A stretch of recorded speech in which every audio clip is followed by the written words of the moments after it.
Hi, I'm Gilly Bond, a specialist pelvic health physio, and I'm answering your questions about bladder pain syndrome.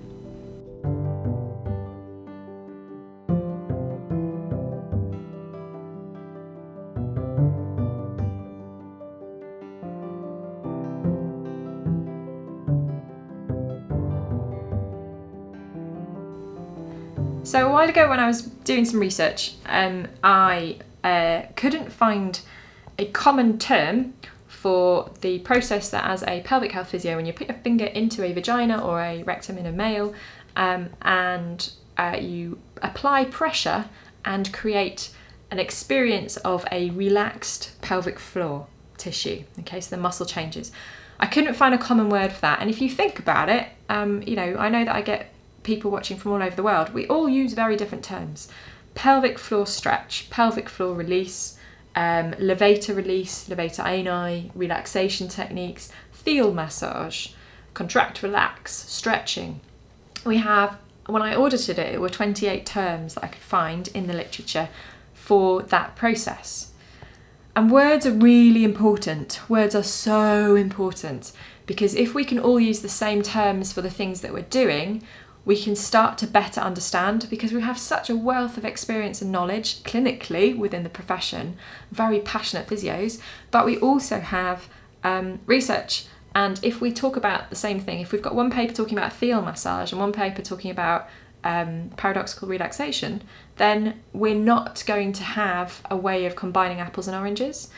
So I decided to use the term myofascial release because, and I've reclaimed it. For a long time, myofascial release within physio was seen as the process of wax on, wax off, where you place your hand very gently and you try and achieve a fascial change. So for a long time, it was seen as a process where you apply very light pressure, very comforting touch, lightly to try and achieve a fascial change. And I'm going to say that word again, a fascial change, because you weren't trying to get the underlying musculature to change. We knew it would be a byproduct of what we were doing, but we were, with our pieces of cling film on towels and things, we were, with our eyes closed, we were trying to work out how to get fascial structures to change and calm down. My feelings on that will be in another video, but I certainly think that what we don't understand what we're doing there, but what we're probably doing is achieving a change in the neuromuscular tone of the fascia by calming the nervous system with our contact and our relationship with the other human in front of us, because touching a human is lovely, and being touched by a human that cares about you is lovely. And de-threatening the system, I don't necessarily think we're achieving fascial change, but we can debate that more as more research comes out. So that was called myofascial release for years and years and years. I don't really like the term myofascial release, but it's the best that I can come up with at the moment. So if anyone's got any other ideas, please tell me underneath. I'd be really interested to know what you think we're doing. What's a better term for what we think we're doing? I don't like the R word, release. It feels like you're taking something away that's being held. But we'll go with it because it's the best term that's in common parlance at the moment. So I'm claiming myofascial release because when you put your finger into the pelvic floor, you touch the fascia, you touch the muscles, and we get the muscles and the fascia to be less active than they were. Okay. Now we know with myofascial release of the pelvic floor, when the pelvic floor is tender, that's a massive indicator for pelvic pain states.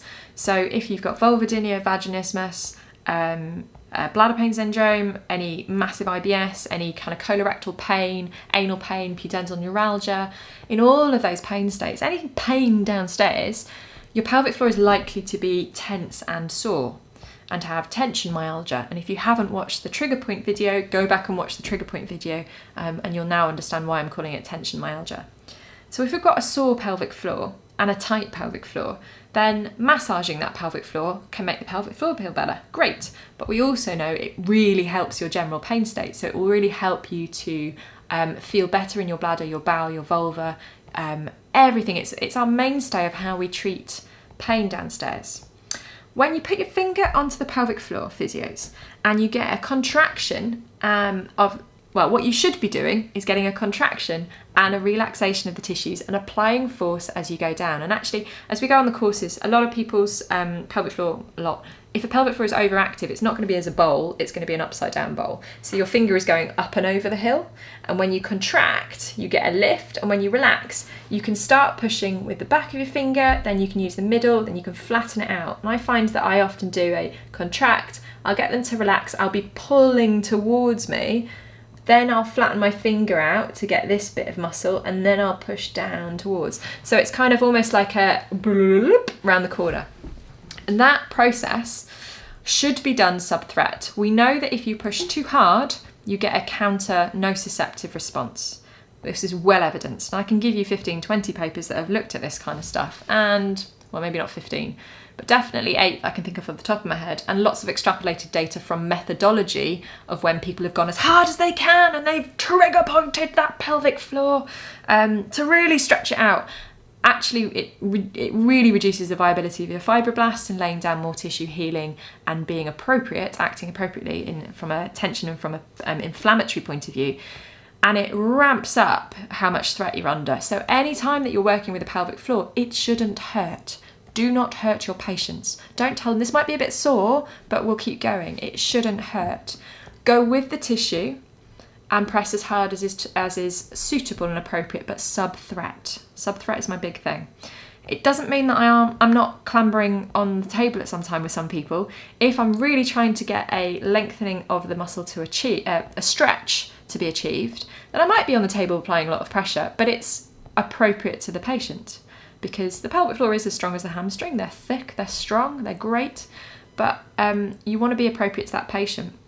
And interestingly, know that if a patient's pelvic floor is not tight, but it's myalgic, you still need to be doing this, because what we're doing is we're achieving a desensitization of the tissues. We're getting improved blood flow, and we know in pelvic plane tension states of pain, tension myalgia, pain states where we've got a tight, painful pelvic floor, we have an autonomic dysregulation, autonomic neuropathy of the pelvic floor. So we have a change in how the blood flow works and the nerves work within that musculature. We've also got a change in all our visceral nerves. So we get less parasympathetic activity, we get much more sympathetically driven activity, we get a change in the sensitization due to the perception of threat. So what we're doing is you're saying, Mrs. Jones, Mrs. Jones, your pelvic floor does not hurt. Let's activate. Look, it can work. And it might be that to begin with, it's only doing this, and then as you get it to relax a bit more, it's doing this. And you're going, wow, okay, now I can work through my range of motion, because instead of being like this for ages, you're going, it's okay to start moving, okay?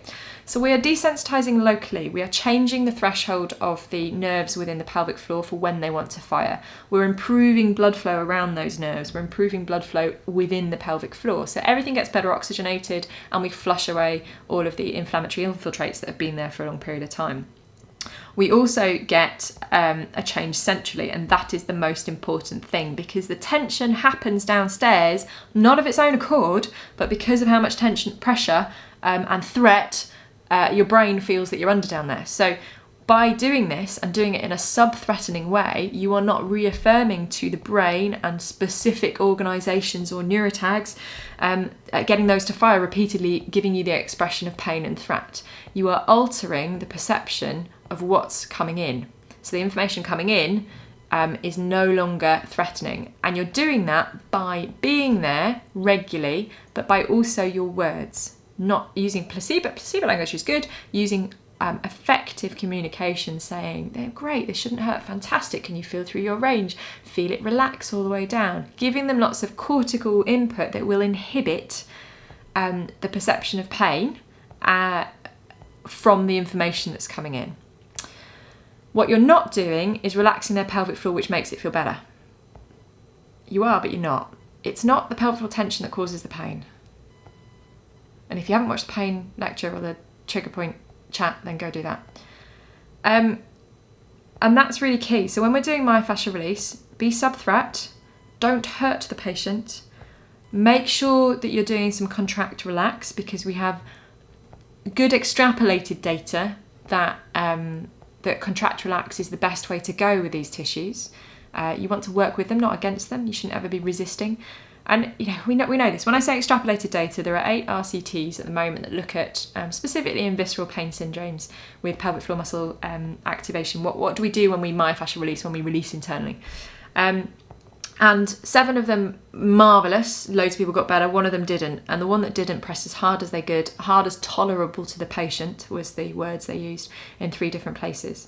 22% of people still improved. We know that around 20% is a placebo. So we're just getting a placebo function. So don't press as hard as tolerable until the patient's crying. Use the patient's movement and go with it. Use a contract relax. That's what we're doing with myofascial release. And I hope that makes a bit more sense. If you've got any more questions about myofascial release, then put them underneath the video. But hopefully it makes a bit more sense and why I call it what I do.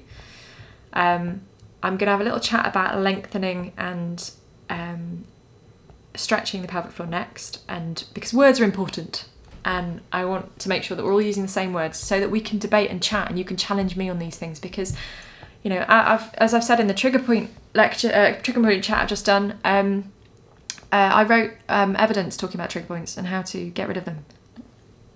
And now we've moved so far on from that. I am so far in the past. Oh. The point is, research moves on and we need to move with that. So let's all keep talking. Let's talk in the same language about things so that we can all debate the same things. So please start calling it myofascial release. And if you're not, at least you know what I'm on about now.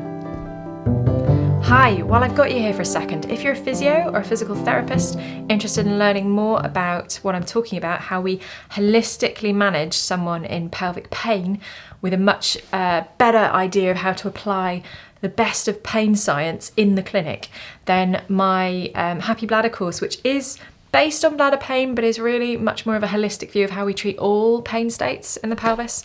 I'm working really hard to get that up online for everyone, hopefully early 2020, so the beginning of next year.